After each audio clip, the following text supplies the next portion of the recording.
দিশা হচ্ছে আজকে তার বোনকে প্রথম কোলে নিবে এবং আজকে ফার্স্ট দেখবে, এই জন্য দিশা চলে আসছে তার ছোট্ট বোনের জন্য গিফট কেনার জন্য। বেবি হওয়ার পরের দিন আমরা চলে গিয়েছিলাম একটা প্রমোশনের কাজে সুন্দরবন, সেজন্য দিশা বেবি হওয়ার পর কোলে নিতে পারেনি। আর বেবি হওয়ার পরে হচ্ছে বেবি 2 দিন এনআইসিইউ তে ছিল, জটিল কোনো সমস্যা ছিল না, যেহেতু নর্মাল ডেলিভারি, একটু অবজারভেশনের জন্য রেখেছিল। তো যাই হোক, দিশা চলে গিয়েছে তার বোনের জন্য গিফট কেনার জন্য, যেহেতু ফার্স্ট টাইম বোনকে দেখবে, সে তো অনেক বেশি এক্সাইটেড বোনের জন্য কি কিনবে।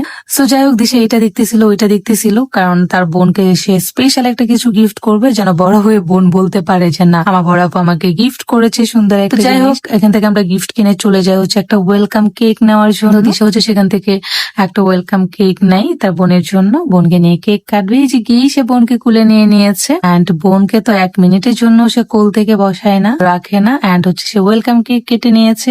এন্ড আমার বোন হচ্ছে ওকে চেনটা পরিয়ে দিচ্ছে। যে ব্যাপার হচ্ছে, গিয়ে দেখি দিশার নানাও হচ্ছে একটা চেন নিয়ে আসছে, কি সুন্দর মিলে গিয়েছে না। এই যে এই চেনটা দিশার নানা নিয়ে এসেছে, এটা আমি দিয়েছি।